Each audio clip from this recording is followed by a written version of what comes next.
Hello दोस्तों, मेरा नाम मनीष कुमार है। मेरा सीजीएल 23 में 342 मार्क्स आए हैं और मैंने पिछले सीजीएल भी दिया था। ये मेरा सेकंड अटेम्प्ट था और मैंने जो 2022 वाला सीजीएल था वो मेरा फर्स्ट अटेम्प्ट था। उसमें मेरे मुझे कैग अकाउंटेंट का पोस्ट मिला था। मैंने सीएचएसएल भी दिया था, उसमें मेरे 124 रैंक थे और इसमें मेरे रैंक मित्रा पे 34, जो इस वाला सीजीएल है उसमें 34 रैंक दिखा रहा है और ओबीसी कैटेगरी से हूँ तो उसमें मेरे ओबीसी में फोर्थ रैंक दिखा रहा है।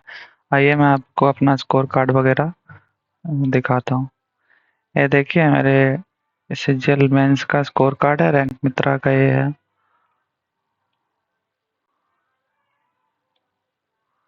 ये देखिए मेरा ये मैथ में 82 मार्क्स हैं। वो आंसर करेक्शन जब हो जाएगा तो 86 हो जाएंगे।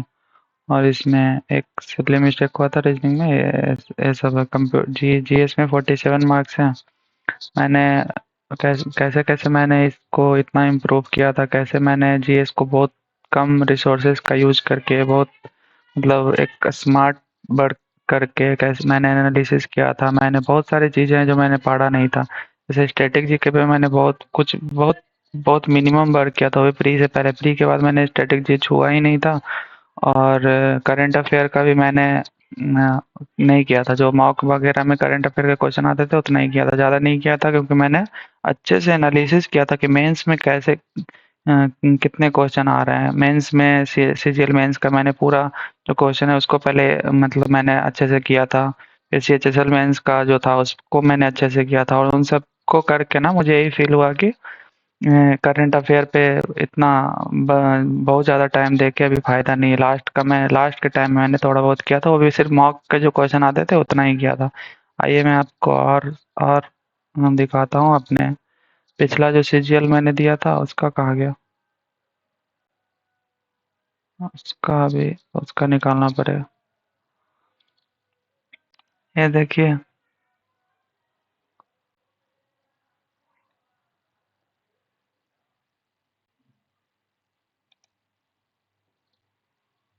ये मेरे मैथ में 90 में 90 थे, रीजनिंग में 87 थे 90 में से, और इंग्लिश में 120 का था उसमें 100 थे और 27 थे इसमें 60 नंबर में 27 थे जीएस में। और ये थे। और अभी एक मिनट, ये प्री के थे, प्री के सीरियल प्री का है। इसमें मेरे 50 में 50 रीजनिंग में है, 50 में 50 मैथ में है और इंग्लिश में मेरे दो तीन तीन गलत हो गए थे। और जीएस में मेरे 11। मैं मतलब इतना भी नहीं था, मैंने अच्छे से वर्क किया था, उतना ज़्यादा भी नहीं मैंने एसएससी पे वर्क किया था, लेकिन हाँ इतना 20-25 नंबर मैंने एक्सपेक्ट किया था कि मेरे आएंगे, जो कि नहीं आया था, क्योंकि कुछ ऐसे क्वेश्चन थे जो मैं 100% श्योर वाला जो क्वेश्चन होता है ना वो मारे थे, वो गलत हो गए थे। क्यों गलत हो गए? क्योंकि वो थोड़ा सा ज़्यादा डीप डीप में पूछ दिया था, जिसका ज़्यादातर लोग वही आंसर मारा होगा, लेकिन वो एक्चुअल में गलत थे। आइए मैं आपको और अपने मार्क्स वगैरह मॉक में मैं कैसा परफॉर्म करता था देखो दोस्त। ऐसा नहीं है कि आप 300 नंबर मॉक में आ रहे हैं या 270 आ रहे हैं और डायरेक्ट एग्जाम में जाके आपको 300 300 340 आ जाएंगे, 350 आ जाएंगे, 330 आ जाएंगे। ऐसा कभी नहीं होता है। आपको जो मार्क्स फाइनल एग्जाम में आ रहे हैं ना, वो मार्क्स से आपको कई बार होके गुजरना पड़ता है। कई बार उस मॉक में उस तरीके का या उससे अच्छे मार्क्स आपको लाने पड़ते हैं, तभी जाके आपको फाइनल में वैसा परफॉर्म कर पाएंगे। और मैंने मॉक पे वर्क किया था। बहुत सारे को मैं देखता हूँ ना कि टॉपर एक बार बोल के चला जाता है कि भाई एनालिसिस करो एनालिसिस करो। तो यार वो टॉपर ये नहीं बताता है ना कि एनालिसिस मतलब वो थोड़ा बताता है, लेकिन उसको सही से उसको बताता नहीं है। लोग क्या करते हैं ना, दिन रात एनालिसिस करते रहते हैं बैठ के। यार एनालिसिस का क्या main purpose, analysis mock analysis का क्या होता है कि आपको का वीकनेस उससे पता चलेगा, आपका वीक पॉइंट क्या है मॉक से वो पता चलेगा। वो पता आपको चले 5-6 मॉक का एनालिसिस आपने अच्छे से कर लिया, उससे आपको पता चल जाएगा कि आपका वीक पॉइंट क्या है, कौन कौन सा चैप्टर है जिसमें आपको वर्क करना है, किसमें आपको ज़्यादा मतलब प्रॉब्लम हो रहा है। ये सब चीज़ें 5-6 मॉक में एक एनालिसिस करोगे ना उससे पता चल जाएगा। मैंने इससे ज़्यादा एनालिसिस नहीं किया था। एनालिसिस करते हैं किस में, सिर्फ जीएस में कर सकते हैं, क्योंकि जीएस के क्वेश्चन में उससे रिलेटेड या उसके आसपास के क्वेश्चन पूछे जा सकते हैं, तो उसका एनालिसिस करते हैं। उसके जो सॉल्यूशन नीचे दिया हुआ रहता है ना, उस सब को थोड़ा सा पढ़ लो, सबको थोड़ा सा एक बार देख लो कि हाँ इससे अगर इस टाइप के क्वेश्चन या इससे रिलेटेड कुछ पूछ दिया तो वो हमें पता रहना चाहिए। तो सिर्फ जीएस के आप एनालिसिस करो मॉक के, और शुरुआत में मॉक के अच्छे से एनालिसिस करो, हर चैप्टर मतलब जैसे मैथ का एनालिसिस करो, देखो कि 5-6 में कंटिन्यू किस चैप्टर से आपको प्रॉब्लम हो रहा है, किस किस चैप्टर के आपको क्वेश्चन बनाने में ये सब चीज़ें आप एनालिसिस करो, और 5-6 के बाद मत करो। मैं देखा हूँ यार, कोई 40-40, 50-50 जो मॉक देते हैं ना, वो भी क्या करते हैं, 2-2.5 घंटे का मॉक देंगे, 2.25 घंटे का मॉक देते हैं, और 2 घंटे 2.5 घंटे उसका एनालिसिस करते हैं। 5-5 घंटे एक मॉक में लगाओगे तो कहाँ से मॉक दे पाओगे। और मैं आपको बताता हूँ, बहुत सारे मॉक देना, जितना ज़्यादा आप मॉक दोगे ना उतना इम्पोर्टेंट है यार। देखो, सबसे सबसे इम्पोर्टेंट मुझे, जो सबसे बेनिफिशियल जो मुझे मॉक का लगता था ना, ये लगता है ना कि वो मैं बहुत एक ग्रुप में भी मैं जुड़ा हुआ हूँ, एक छोटा सा भी हम लोग का ग्रुप था जिसमें अच्छे अच्छे लोग, अच्छे अच्छे लड़के, मतलब अच्छे अच्छे बच्चे उसमें जुड़े हुए थे। तो उस ग्रुप में भी बहुत सारों से हम लोग डिस्कस करते थे कि क्या कर रहे हो, क्या करना चाहिए। तो उसमें मैं बताता था कि मैं इतने इतने मॉक बहुत ज़्यादा दे रहा हूँ। मैं एक दिन में ना 6-6 मॉक दिया हूँ, मेंस मेंस के 6 मॉक, 2.5 घंटे का मॉक सोच लो, उसमें आधा घंटा एनालिसिस का मान के चलो, तो लगभग 3 घंटे एक मॉक पे मांग लो। 3 घंटे, पौने 3 घंटे, क्योंकि मैं एनालिसिस नहीं करता था, सही बता रहा हूँ, मैं सिर्फ जीएस का एनालिसिस करता था, और जिस क्वेश्चन जो मेरा रॉन्ग हो गया उसका देखता था, या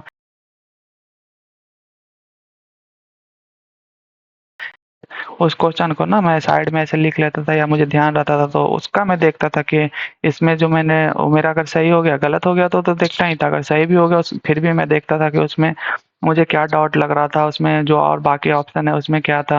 ये तो इंग्लिश भी तो कम टाइम में हो जाता है। तो इंग्लिश के कुछ ऐसे कुछ कुछ क्वेश्चन है ना, जो वोकैब के हो गए, चाहे कुछ जैसे एडीएम के कुछ ऐसे होते हैं जिसके दो दो ऑप्शन हमें सही लगते हैं, तो उन पे जाके एक बार थोड़ा सा देखो, इस तरीके से एनालिसिस करो। ऐसा नहीं कि एनालिसिस फालतू का एनालिसिस, एनालिसिस का इतना टॉपर लोग आके हवा बना दिया है ना, वो इम्पोर्टेंट है, बहुत इम्पोर्टेंट, लेकिन शुरुआत के 5-6 मॉक के लिए इम्पोर्टेंट है। ऐसा नहीं कि 200 मॉक देंगे यार तो 200 मॉक का पूरा एनालिसिस करते रहेंगे क्या बैठ के।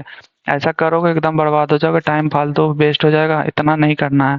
ठीक है, सीधा सीधा टेस्ट दो, 4-5-6 मॉक का अच्छे से एनालिसिस करो, किस टॉपिक में तुमको सब पता चल जाएगा, उस पे उस जो जो टॉपिक जो जो चैप्टर तुम्हारा कमजोर है, जिसमें तुम्हें प्रॉब्लम हो रहा है, उस पे अच्छे से वर्क कर लो, काम खत्म हो जाएगा। उसके बाद जो क्वेश्चन गलत हो रहा है उसका अच्छे से उसको बाद में बना लो, देख लोगे कि सिली मिस्टेक हुआ है, क्या हुआ है, कैलकुलेशन मिस्टेक हुआ है, सिली मिस्टेक हुआ है, या तुमको कॉन्सेप्ट ही ध्यान नहीं था, तो उसको थोड़ा सा रिवीजन कर लो, नोट्स निकाल के। ऐसा नहीं कि अब कोई क्वेश्चन नहीं बना उसका पूरा चैप्टर को रिवीजन, ऐसा भी मत करना। बहुत लोग रिवीजन रिवीजन में भी बहुत ज़्यादा टाइम खराब करते हैं।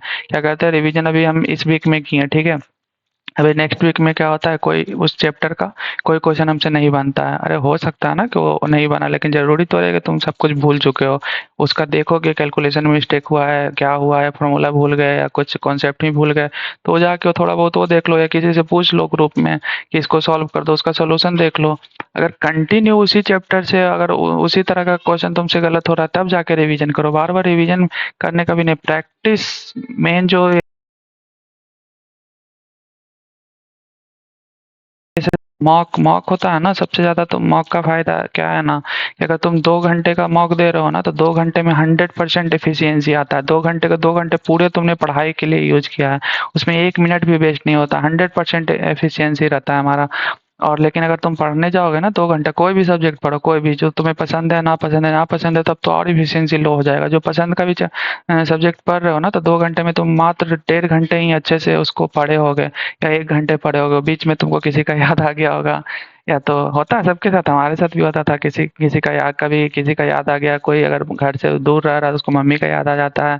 फिर या तो हम इतने रील्स वगैरह भी देखते हैं, मोटिवेशन ये सब भी वीडियो फीड में आ जाता है ना, यूट्यूब वगैरह का हम चलाते हैं, तो उसमें भी हम देखते हैं कि वो इंस्पेक्टर बन जाओगे तो क्या हो जाएगा, टॉप करोगे तो ऐसा इंटरव्यू देने के लिए मिलेगा, इसमें ऐसा बोलेंगे, इसमें ऐसा, ये सब चीज़ें भी आती है। अगर तुमने अच्छा से प्रिपरेशन कर रखा है ना, तो ये सब चीज़ें भी दिमाग में आती है कि अगर हम टॉप करेंगे, हमारा अच्छा रैंक आएगा, तो ये सब चीज़ें करें, तो पढ़ते वक्त ही ज़्यादा चीज़ें आएगा। ऐसे तुम खाली बैठो या घूमने जाओ या कुछ और कर रहे हो ना, तो ये सब चीज़ें ख्याल में नहीं आती हैं, लेकिन पढ़ाई तो पढ़ रहे हो ना, तो ये सब चीज़ें आती है, सबके साथ होता है। तो इसको ये मॉक ऐसा चीज़ है ना, मैं प्रैक्टिस के लिए भी जो मतलब मेन फोकस इसी चीज़ पे ज़्यादा देता था कि मॉक से मैं ज़्यादा से ज़्यादा प्रैक्टिस करता था।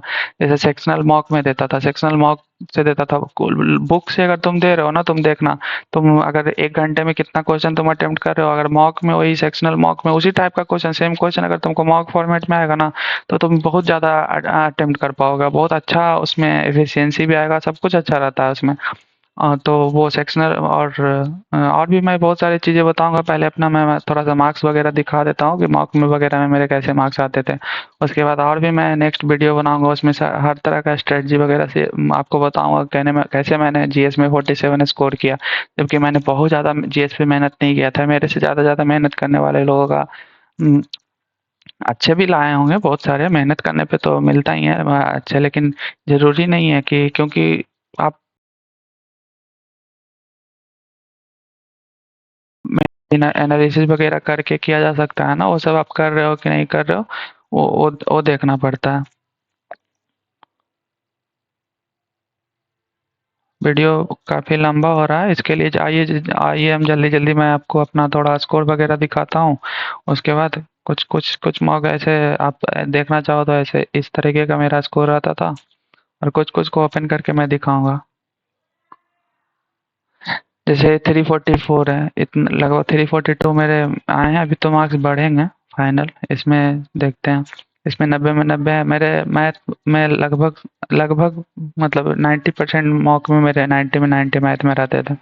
इसके नहीं, सबके जो और भी टेक्स्ट बुक वगैरह का भी देता था, तो उसमें भी 90% मॉक में मेरे 90 में 90 रहता था।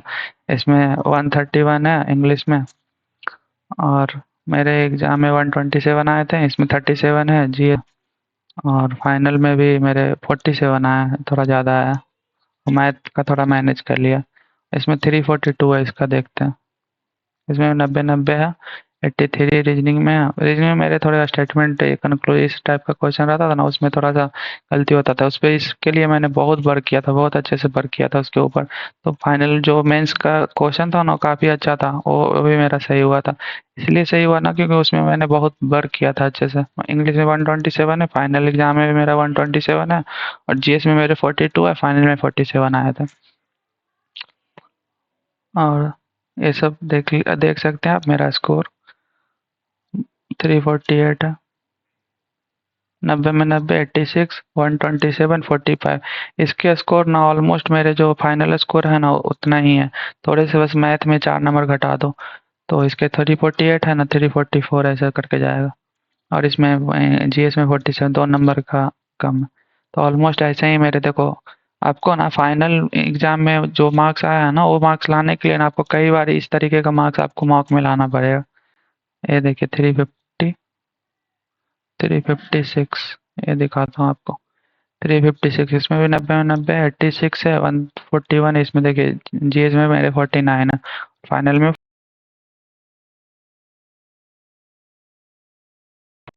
और बहुत सारे मौके ऐसे भी होते हैं जिसमें जो मेरे खराब हो जाते हैं, तो उससे उससे टेंशन लेना लेना नहीं है, डिप्रेस नहीं होना है कि यार मेरे खराब, अरे एक खराब हुआ तो इसमें मेरे 303 आए, तो अगले में मेरे 326 है, 318 अगले में मैंने 337 ले आया।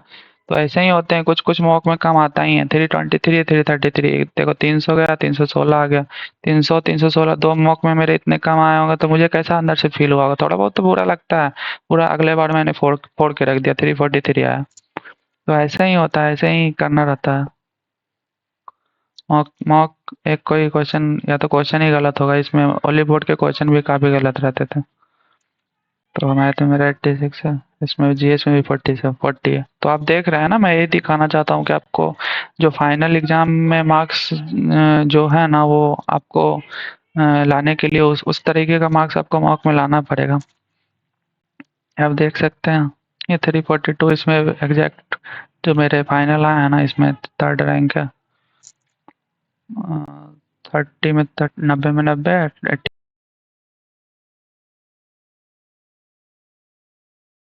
पर नीचे। इतना ही अटेम्प्ट किया था मैंने जीएस में, 21 अटेम्प्ट किया था, 17 सही था। इसमें दो ज़्यादा गलत हो गया मार्क में। तो यही मैं आपको बताना चाहता था ना कि उस तरीके का आपको मार्क्स लाना पड़ेगा मार्क में, तभी जाके आप फाइनल में अच्छा अच्छा परफॉर्म करेंगे, ठीक है। तो दैट्स ऑल। आप लोग सब्सक्राइब कर दीजिएगा, कमेंट करके बताइएगा कि आपको क्या जानना है, किस चीज़ पे मैं वीडियो नेक्स्ट वीडियो बनाऊँ। और बहुत सारी चीज़ें मैं अच्छे-अच्छे चीज़ें कैसे किस-किस टॉपिक पे ही मैंने जीएस पूरा नहीं पढ़ा था।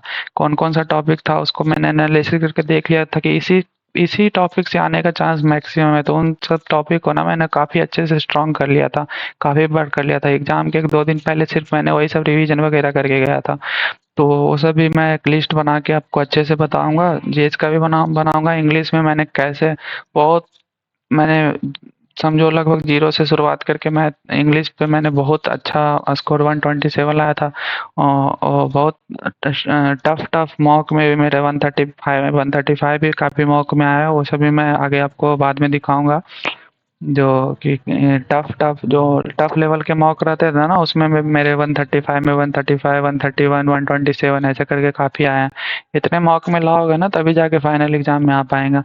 चलिए, तो इसके साथ मैं काफ़ी लंबा वीडियो हो जा रहा है, मैं बंद करता हूँ। सब्सक्राइब कर दीजिएगा, जुड़ जाइएगा और शेयर कर दीजिएगा। और ज़्यादा से ज़्यादा लोगों को को शेयर करेंगे तभी तो हमें मोटिवेशन मिलेगा ना। आप समझ रहे हैं ना कि हम जिस पॉइंट पे पहुंचना चाहते थे वहां पे पहुंच गए। हमें अभी एंजॉय करने का टाइम है, लेकिन हम ये सब वीडियो बना के आप लोगों का हेल्प करना चाह रहे हैं, क्योंकि मैंने बहुत लोगों को देखा है, बहुत लोग मेहनत कर रहे हैं लेकिन उनको गलत डायरेक्शन में मेहनत कर रहे हैं, सही सही गाइडेंस नहीं है।